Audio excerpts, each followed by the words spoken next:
Hello प्यारे बच्चों, आप सभी का स्वागत है हिंदी व्याकरण की कक्षा में। तो शुरू करते हैं कक्षा 7 की स्वर्णिम हिंदी व्याकरण बाय कोरल पब्लिशर्स। तो आज हम शुरू करते हैं पाठ 25 संवाद लेखन। तो पहले यह समझना जरूरी है कि संवाद लेखन क्या होता है। संवाद लेखन भी एक कला है। किसी विषय पर जब दो व्यक्ति बातचीत करते हैं तो उस बातचीत को ही संवाद कहा जाता है। जब उस बातचीत को लिखित रूप दिया जाता है तो उसे संवाद लेखन कहा जाता है। संवाद तो होता है जब दो व्यक्ति आपस में बातचीत करते हैं, और संवाद लेखन क्या होता है? उसी संवाद को जब हम लिखते हैं, उसी बातचीत को एक लिखित रूप दिया जाता है, वह कहलाता है संवाद लेखन। संवाद लिखते समय ध्यान रखिए कि संवादों की भाषा सरल तथा भावानुकूल हो, संवाद विषयानुकूल तथा पात्रानुकूल हो, उनमें आपस में क्रमबद्धता हो, संवादों के वाक्य संक्षिप्त हो।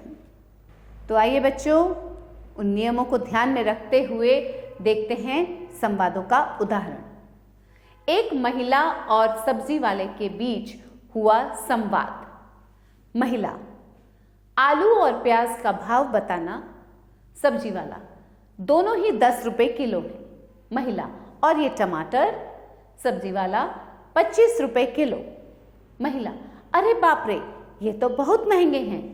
सब्जी वाला: क्या करें, टमाटर की फसल खराब हो जाने के कारण मंडी में टमाटर है ही नहीं। महिला: तो क्या अब ये इतने ही महंगे रहेंगे? सब्जी वाला: कुछ कह नहीं सकते, शायद इससे भी अधिक महंगे हो जाएं। महिला: आप मुझे आलू प्याज और टमाटर आधा आधा किलो दे दो। सब्जी वाला: गोभी नहीं लेंगी आप? ताज़ी है, आधा किलो ये भी दे दूं? महिला: नहीं। सब्जी वाला: तो थोड़ा धनिया और मिर्च? महिला: हाँ, 2-2 रुपए के दे दो। तो ये था एक महिला और सब्जी वाले के बीच का संवाद। दो पड़ोसियों के बीच का वार्तालाप।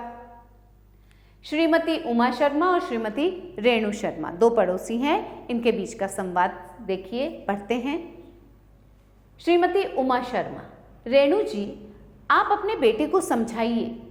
श्रीमती रेणु शर्मा: क्यों, आखिर क्या बात हुई? श्रीमती उमा शर्मा: कल मेरे घर की पिछली खिड़की का शीशा तोड़ा था और आज सामने वाली खिड़की का। श्रीमती रेणु शर्मा क्या बोलती हैं? ओहो उमा जी, आप भी कैसी बातें करती हैं। बच्चों के खेलने कूदने के दिन हैं, इसमें नाराज होने की क्या बात है? श्रीमती उमा शर्मा: आप भी कमाल की बातें कर रही हैं। मेरा तो यहाँ नुकसान हो गया है और आप कह रही हैं कि मैं नाराज क्यों हूँ? श्रीमती रेणु शर्मा: उमा जी, बच्चे नहीं खेलेंगे तो क्या मैं और आप खेलेंगे? आपका जो भी नुकसान हुआ है वह मैं भरने को तैयार हूँ। श्रीमती उमा शर्मा: कब तक आप नुकसान भरती रहेंगी? इससे अच्छा है बच्चे को कुछ सिखाइए। तो ये था संवाद दो पड़ोसियों के बीच का वार्तालाप था। आइए अब अभ्यास करें, देखें आपने क्या सीखा। संवाद किसे कहते हैं? संवाद की मुख्य विशेषताओं पर प्रकाश डालिए। मालिक और नौकर के बीच का संवाद लिखिए। भविष्य की कल्पना करने वाले दो मित्रों के बीच का संवाद लिखिए। अपने स्कूल के वार्षिकोत्सव की चर्चा करने वाली दो सहेलियों के बीच का संवाद लिखिए। रक्षाबंधन के दिन भाई बहन के बीच का संवाद लिखिए। तो बच्चों, ये जो प्रश्न है संवाद किसे कहते हैं, वो अभी आपने पाठ में पढ़ा, उसकी परिभाषा पढ़ी, तो वो आप स्वयं लिखेंगे। और बाकी जो संवाद लिखने हैं उनमें आपको कुछ चीज़ों का ध्यान रखना है। जो शुरू में हमने नियम पढ़े थे उनको फिर से पढ़िएगा एक बार। पात्रों का होना आवश्यक है और पात्र के अनुकूल ही वो संवाद भी होने चाहिए। ठीक है, तो ये सभी संवाद आप स्वयं लिखेंगे।